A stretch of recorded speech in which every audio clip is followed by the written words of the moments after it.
Heureux de vous retrouver ce week-end pour vous informer, mesdames et messieurs. Bon après-midi. Peut-être que les choses allaient se passer autrement si l'auteur de la motion contre le vice-premier ministre de Pété-Antique, Thomas Louaka, était présent. Mais hélas, l'honorable Fabrice Pouela a tout simplement brillé par son absence. Du coup, la motion a été simplement rejetée. Le point avec Martin Kaimbe et Sylvain Bété. C'est une ambiance peu habituelle que la salle des congrès a connue avec la motion de défiance rejetée qui a été adressée au vice-premier ministre, ministre de Pété-Antique Thomas Louaka. Tout est parti de la lecture de la lettre de 4 présidents des groupes parlementaires de l'opposition par le speaker de la Chambre basse du Parlement. Aubin Minakou informe la plénière de la suspension de leur participation aux séances plénières de leur chambre. Après, c'est une série de demandes de parole par quelques députés de l'opposition présents dans la salle. Ils dénoncent la décision prise par leur président sans consulter la base. À propos de la motion de défiance contre Thomas Louaka, les voix divergent. La plénière opte pour le rejet après l'intervention de Emery Okunji, lui-même signataire de la motion. Le député national Ramazani Chadari a déploré le comportement de leurs collègues de l'opposition en boycottant les travaux de leur chambre. L'opposition nous a mal habitués finalement à suivre des scènes pareilles. Ils ont proposé d'attaquer le vice-premier ministre Thomas Louaka par une motion de défiance. Ils ont signé à plus de 50 personnes. Bon, et curieusement là, d'abord tous ne sont pas dans la salle. Le porte-parole aussi a pris fuite, il est parti. Qu'est-ce qui se passe à l'opposition? Ce sont des surprises insupportables. Est-ce que ces motions ne visent pas autre chose? Nous, finalement, nous sommes surpris de ces comportements de nos collègues qui n'étaient pas dans la salle. Et vous avez suivi vous-même. Il y a un de leurs qui a parlé, il a dit que la motion tombe en désuétude. Donc je crois que c'est le branle-bas dans l'opposition. L'opposition doit se réorganiser parce que nous avons besoin d'une opposition forte. Les élus du peuple ont également examiné 2 motions adressées au ministre de la Santé. La première d'information sur la mort de l'étudiant de l'UPC à l'hôpital du Cinquantenaire et la seconde avec le débat relatif à la gestion des médicaments en République démocratique du Congo.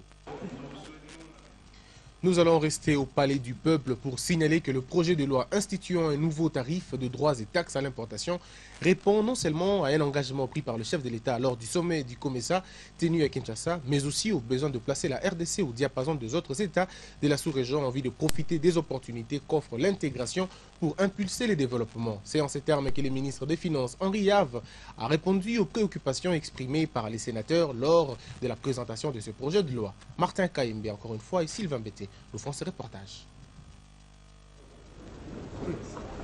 Après la Chambre basse du Parlement, les sénateurs ont déclaré recevable le projet de loi instituant un nouveau tarif de droits et taxes à l'importation.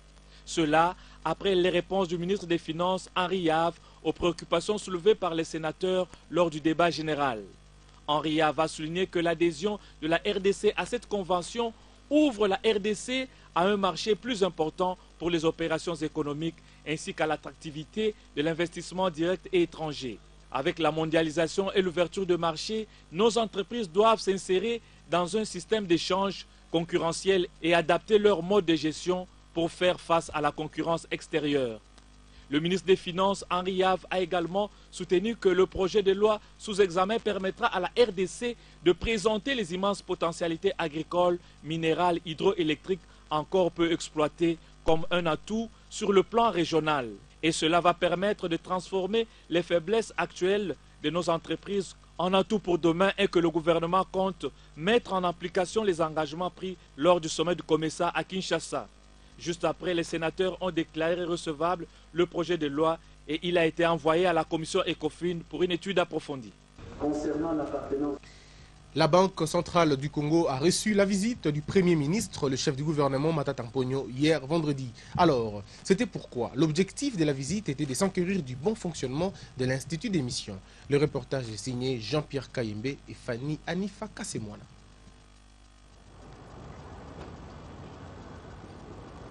La distance qui sépare la primature à la Banque centrale du Congo, le Premier ministre l'a parcouru à pied avant d'aller à la rencontre du comité d'accueil composé du ministre des Finances, Henri Yave, des cellules de l'économie, Modeste Bahati Lukebo, et du gouverneur de la BCC, Deogassias Mutumbomana Nyembo. La visite d'inspection du Premier ministre l'a conduit de l'hôtel des monnaies à la salle des gouverneurs, en passant par la salle d'incinération des billets des banques usés et perforés, et mécanismes rendus possibles grâce à des machines ultramodernes acquises par la Banque centrale du Congo depuis le mois d'avril dernier. À la fin de la visite, les deux parties se sont réunies dans la salle des gouverneurs. Il a été question de la collaboration étroite qui doit exister entre la Banque centrale du Congo et le gouvernement. Il est important, lorsqu'on veut progresser, qu'on fasse preuve de la volonté et de la détermination de progresser avant de pouvoir obtenir l'appui extérieur. Parce que le vrai travail, c'est la Banque centrale qui doit le faire. Moi, j'ai ma petite expérience. Quand je suis arrivé comme ministre des Finances, j'ai trouvé un déficit trésor public de près de 300 millions de dollars américains. Les statistiques des finances publiques sont fabriquées ici, à l'Institut de Mission. Donc je ne fabrique pas des chiffres, vous pouvez les vérifier. Mais quand je suis parti du ministère des Finances, j'ai laissé un excédent de plus de 200 millions de dollars américains. La Banque centrale est une institution qui a subi les contre-coups de la gestion macroéconomique, la gestion des finances publiques pendant plus de 15 ans. La Banque centrale a essayé d'amortir les chocs autant que faire se peut. Mais je crois que, M. le gouverneur, ensemble avec l'ensemble de l'équipe dirigeante, que vous avez une grande responsabilité de faire des réformes. Et nous sommes disposés à vous accompagner dans ces réformes. Je sais que vous en avez déjà fait beaucoup depuis que vous êtes là. Mais beaucoup reste à faire, M. le gouverneur. Le problème des gouvernances, c'est un problème qu'on ne peut pas éluder. Le problème des gouvernances, c'est un problème qui consiste à la rationalisation des dépenses, des gestions, des fonctionnements. Mais c'est aussi un problème qui consiste à la maximisation des recettes. Direction Congo-Brazza, où la première dame de la République démocratique du Congo a été invitée à la célébration de 30 ans d'existence de la Fondation Congo Assistance en République du Congo. Marie-Olive Lembekabi, la première dame de la RDC, est conviée à cette célébration, à profiter de cette occasion pour inviter les Congolais à respecter les lois de leur pays d'accueil. Suzy Kibira Omari était à la suite de la très distinguée première dame et nous propose ces reportages. 8 premières dames, dont Marie-Olive Lembekabi de la République démocratique du Congo, ont effectué le déplacement de la République du Congo pour participer au 30e anniversaire de la Fondation Congo Assistance.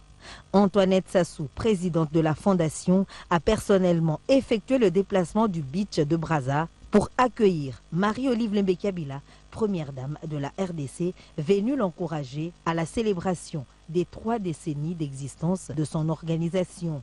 Madame Antoinette Sassou a conduit ses sœurs premières dames au siège de la Fondation pour visiter une exposition des œuvres produites par les femmes désœuvrées, encadrées par la Fondation pour leur autonomisation économique. Quelques artistes ont prêté main forte à cette exposition avec leur production.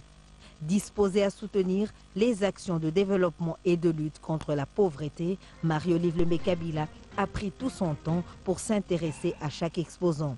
Elle s'est procuré quelques articles laissant des fortes émotions. Oh Seigneur, waouh!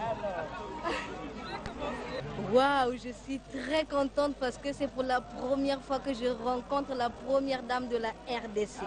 Et je la vois que dans la télé. Je suis très contente.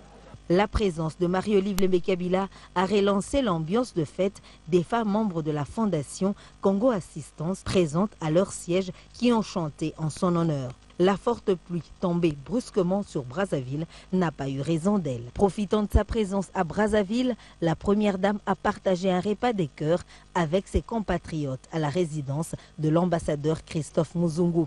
Une occasion pour elle de les exhorter au respect des lois du pays d'accueil.